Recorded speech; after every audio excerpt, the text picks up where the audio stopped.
Welcome to Hub Dialogues. I'm your host, Sean Speer, editor-at-large at the Hub. I'm honored to be joined by David Frum for another installment of our bi-weekly video and podcast series, From Dialogues.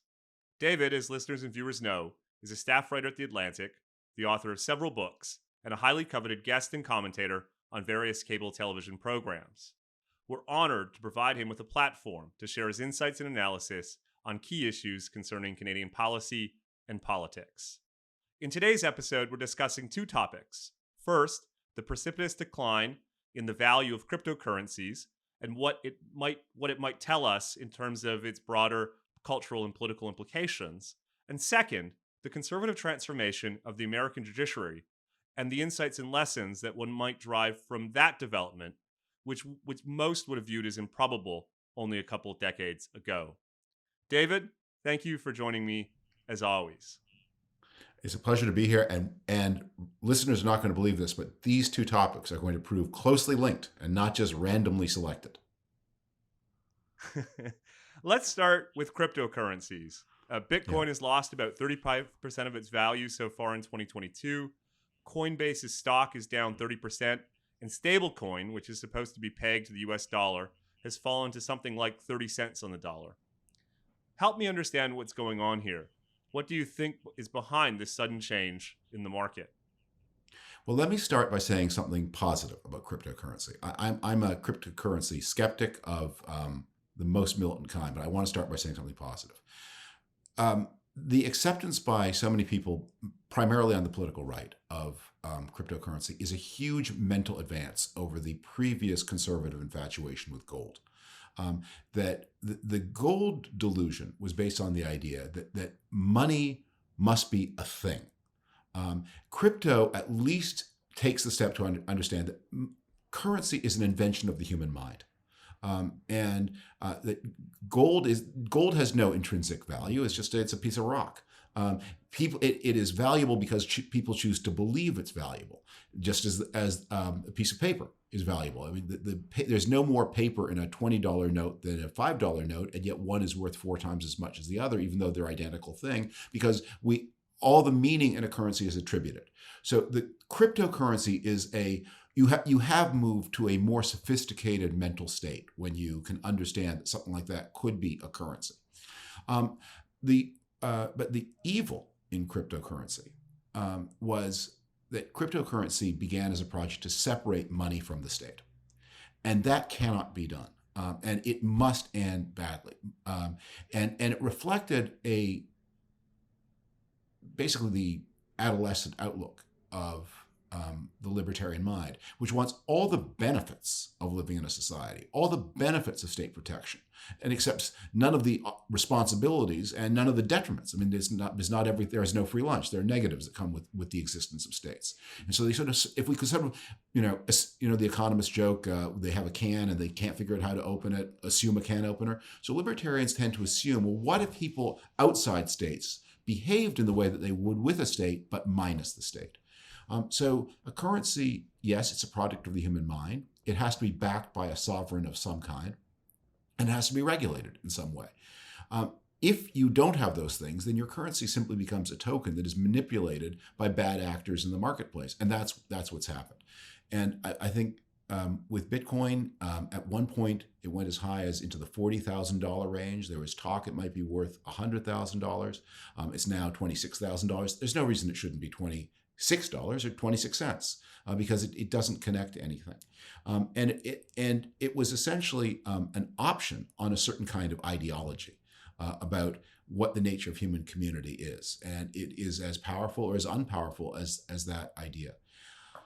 There's going to be a lot of grief on the way. But I think one of the things that we have really seen is, can you imagine if this were an actual currency? The whole point of a currency is you want stable value. You want neither inflation nor deflation. We had, in the later part of the 19th century, gold became much more valuable in real terms, because the Atlantic economies all grew in North America and in Europe, and the gold base did not grow as fast as those economies did. And so there was constant downward price pressure from basically the end of the American Civil War until the 1890s. And that led to terrible political disturbance all over the world. It led to the long depression of the 1870s and 1880s.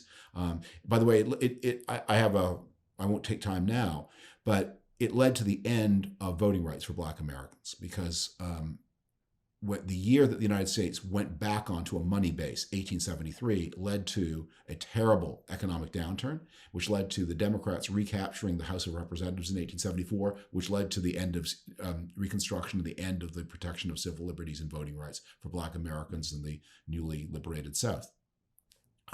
So these consequences are real. But the promise of Bitcoin was, if Bitcoin was to be a good investment and go from nothing to $30,000 to $100,000, then it meant it would be the most deflationary currency in the history of the world. It would be to deflation what the Weimar Deutschmark was to inflation. Who wants to live in that world? It was intrinsically stupid. And politicians who leak their careers, their countries to Bitcoin, as the crazy president of El Salvador did, were driving their countries to national and individual bankruptcy. There's a lot there, David. Let me pick up the point about that you made about the connection between cryptocurrencies and the political right. Why do you think some conservatives in Canada and the United States have been drawn to cryptocurrencies? I'll ask you to elaborate on the kind of ideological attraction. Yeah. Well, to some degree, it was opportunistic, right? There's a certain kind of person who is attracted to cryptocurrency. Male, younger, disaffected from institutions, not ideologically libertarian, but suspicious of institutions, the Joe Rogan listener. Also kind of person who would be suspicious of vaccines because how could a doctor be smarter about, if you take steroids and pump a lot of iron, that's all the healthcare you need, right? So that audience was there, and many politicians looked at it and said, that is a potential constituency that could be pulled into a conservative world. Probably their fathers are in the conservative world. So I will talk about what they're interested in as a way of attracting them to my cause. But there was an ideological affinity because it goes to the idea that the institutions of government can't be trusted, and this is what's going to lead us to our discussion of judges. The institutions of government can't be trusted, and so therefore we will hypothesize that this spontaneous order outside of government, but that depends on the benefits of government, that somehow that can be made to work better. And that's an illusion that appeals to a certain kind of ideological mindset. Yeah, I was gonna ask you about that point. That is, how much of it do you think is motivated by a genuine critique of our central banks causing the inflation that they're now struggling to get under control? In other words, how much is the interest in crypto part of perhaps an ill-directed but legitimate frustration with yet another failing of an elite institution? Yeah, well, it was driven, I think a lot of the attraction to crypto was driven by the ultra-low interest rates of the middle 2010s. And people then went looking for higher returns. And when people in a low interest rate environment go looking for higher returns, they're attracted to all kinds of manias and speculative delusions. But I want to say something that I think the behavior of central banks over the past 12 years is one of the outstanding success stories of political institutions. And that this is an example of, again, the adolescent nature of this kind of critique. In 2007, 2008, the world economy was heading toward the severest depression since the Great Depression of the 1930s, with all that meant not just for human suffering, but for political instability and wars. Because when you get a Great Depression, you get, maybe not in a country like Canada or the United States, where with its deep history, but in more marginal countries, you can have a collapse. And I wrote Viktor Orban owes much of his rise to power in Hungary to the aftermath of the Great Recession. He comes to power in 2010. So these shocks have real costs. So the central banks and others cushioned this. They didn't cause the crisis. The crisis was caused by failures elsewhere in the financial system, regulatory failures, the failure to police the derivative market. But it was the central banks who had to cope with it, and they coped splendidly. That what happened in 2008, 2009 is one of the greatest success stories of government in our lifetimes. And we had a nasty recession and a slow recovery, but we didn't have a worldwide second Great Depression. And that's an incredible achievement. And they did it by pumping enormous amounts of liquidity into the system. And that had ill effects. Just as any medicine, there is no medicine without side effects.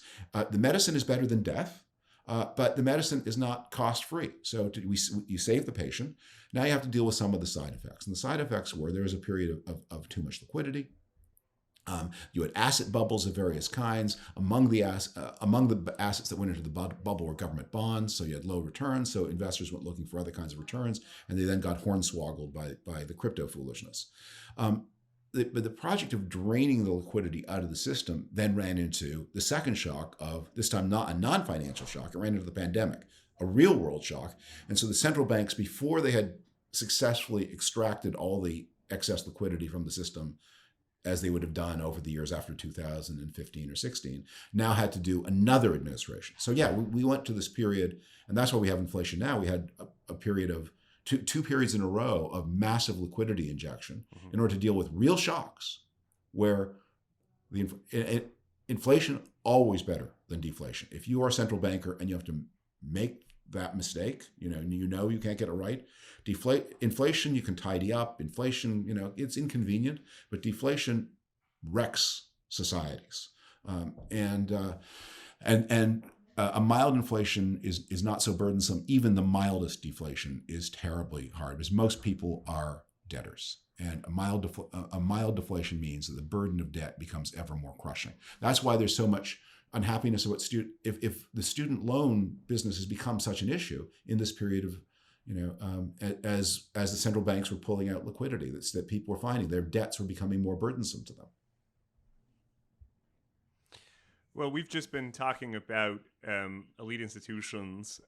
Permit me, if I shift the topic to the U.S. judiciary, listeners and viewers will know, David, that the U.S. Supreme Court is set to make an historic ruling on abortion rights later this summer.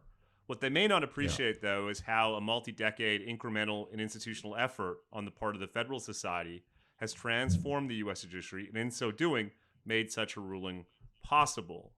I don't want to talk about abortion rights. Instead, I'd like your thoughts on American conservatives' efforts to shift the center of gravity in the judiciary, and what, if any, lessons it provides for confronting the leftward shift of other mainstream institutions, such as business, the media, universities, and so on. Yeah. Well, I'll put some personal cards on the table here, because there's some disclosures probably are relevant here. I was president of the Harvard Law School chapter of the Federalist Society in the academic year 1986, and I was active in the Federalist Society for some time after that. And of course, I was very active in the movement that caused President George W. Bush to drop the Harriet Miers nomination and thus got Samuel Alito on the court. Now, I did all of that as a legal and judicial conservative who was also never a strict pro-lifer. I've always, all through my life, believed that while abortion needed to be regulated, abortion involved many equities, and not only the interests of the woman who had the abortion, her equity had to be paramount, and you needed to have some way to access legal abortion. I've always believed that, and I believe it now. But people say, well, how could you believe those two things? And I said, well, because first, there's more to law than just this one legal issue. And secondly, that one of the premises of the opposition to Roe versus Wade as a decision in the United States was getting rid of Roe versus Wade doesn't necessarily mean getting rid of abortion. It means returning abortion to political debate. Mm-hmm. And I think what we're going to see right now is, I think it's really possible that you could have a way to stabilize the outcome, because the end of Roe versus Wade is inviting Republicans and conservatives to overreach on abortion in all kinds of ways that are just grotesque. When you have governors of states who are asked the question, will you restrict the freedom of women in your state to travel? And they say, that question is premature, or I don't want to go into that right now, or I have no present plans to do so. That's not how you answer that question. Absolutely. Are you crazy? No, who would do that? I'm not going to record any person of any, male, female, any third option. No, we don't, don't insult me with this question. They're not saying it that way. Not at this time. So what is going to happen is many Republican jurisdictions are going to go for mad, offensive, overbearing, intrusive, misogynistic overreach, and they are going to get slapped back, and they're going to get slapped back real hard. I think the hope is better for some kind of restabilization of the society, some kind of abortion solution that the country could live with. And the analogy I use a lot on abortion is the 19th century debate over alcohol. That from the 1890s until the 1920s, it was probably the single most divisive issue in the United States, and just so many state and local elections turned on it. And then finally, the restrictionists won. They won. They got a constitutional amendment. They got to try what they wanted to do. Mm-hmm. And the country got to experience what the prohibitionists wanted to do. And that was the end. I mean, it took a while. It took a dozen years. But the prohibition system collapsed, and that was the end of it. And not only that, we now have an alcohol, and people, the idea that alcohol once tore the country apart, but we now have an alcohol equilibrium that most Americans can live with. And I think that's what I hope we will get to with abortion in this new world, is that we will get to an equilibrium caused by conservatives winning a round, but always being mindful that no political victory lasts forever. David, the reason I ask about the Federalist Society's institutional efforts to, in effect, infiltrate and change the center of gravity in a mainstream institution is that there is presently a view among some conservatives that they either need to confront these institutions with brute political force or withdraw from them altogether.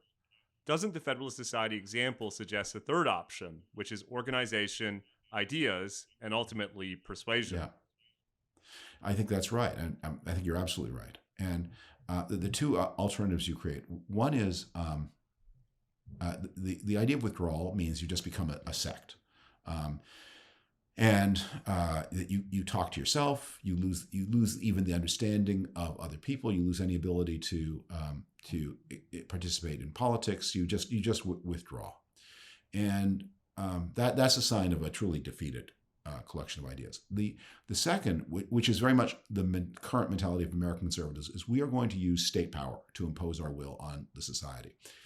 Well, good luck. That in the United States, where the political system is not very representative, it is going to be possible for a while for an organized minority to impose its will by state power on a recalcitrant majority. But it is a democratic system deep down. And as the prohibitionists discovered in the 1920s, that it's not going to work. And it's going to invite a backlash. And I think we're going to see that with abortion. I think we're going to see that in all kinds of ways. And the politicians who are right now, a politician like Rick DeSantis, the governor, Ron DeSantis, I beg your pardon, Rick Scott, Ron DeSantis, in Florida, who is waging this war on Disney, he could have gone to the country in 2024 as the, tough, maybe unlovely, maybe unlovable, but tough-minded governor who kept the schools open when other governors closed them. He kept the schools open not only in the 21 school year, but in the 2020 school year, a decision that turned out to be resoundingly correct at a time when other people were making decisions that were resoundingly wrong. That's a good story to take to the country. So now he's going to run as America's leading anti-gay crusader in a country where that's an issue of interest to maybe a fifth of the population. And I think the other, they have this idea, well, people don't like some of the stuff that's happening with some of this gender expression in the schools. And I think that's right. Probably most parents don't like that. But you know what parents also don't like? They don't like weirdos who seem obsessed with this issue. There's an old joke about the rally in Union Square in Lower Manhattan. And there are the communists on one side of the square, and then a bunch of social democrats appear on the other side of the square for a counter demonstration. The police arrive and they start clubbing everybody and arresting them, putting them into the station wagons, into the police cars. And one of the social democrats who's being clubbed on the head says, "No, you don't understand. I'm an anti-communist." And the policeman replies, "I don't care what kind of communist you are. You're going downtown." And there's something about that, which is, I'm on your side of this obsessive attention to sexuality among underage children. you know what? You're still a weirdo. Yeah, and it seems to me that there's something perverted about fighting for viewpoint neutrality by, in effect, using the state to fight for the opposite of viewpoint neutrality. Um, the other I think kind of parents related, want a governor who parents want a governor who's laser focused on keeping the schools open and getting the math scores up. That's your job. Maybe winning some football trophies, but above all, keep the schools open, get the math scores up, and this other stuff is just boutique, and um, and you don't look like a leader of a state when you are focused on an issue that would normally be of concern for a small number of state legislators. the other thing that makes the Federalist Society example notable, it seems to me, David, is that it represents a rejection in a way of populism and an affirmation of a more dispassionate and even elite means of shifting the center of gravity of ideas in politics. The transformation of the judiciary is a story of institutionalists like Anton Scalia, not reactionaries like Steve Bannon. And so, what lessons should conservatives be deriving from this experience, where they're at a moment on the cusp of, whatever Yeah. viewers or listeners think about this issue, a major historic conservative rollback of Roe versus Wade? Yeah, I think they're. I can imagine how a lot of viewers are hearing this. And one of the things they need to understand is that the Federalist Society project was always a modest project from the point of view of the whole society. It was ambitious for the law, Yes. but it was modest for the society. That is, the argument was always, we want to do some things that might seem radical in the legal context, but that's not the end of the discussion. Because what we want to do is say, these are not legal matters at all. That there are lots of things that courts were doing that the federal said, look, I personally may even agree with the more conservative side, but I'm willing to take my chances in political debate.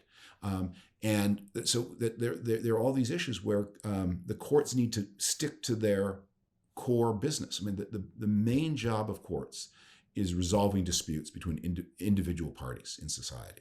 They are not superintendents of the legislative process, and they have to be very limited in how they do that. Well, David, that was a fascinating conversation as always. Thanks for joining me for another episode of From Dialogues, and I look forward to catching up in a couple of weeks.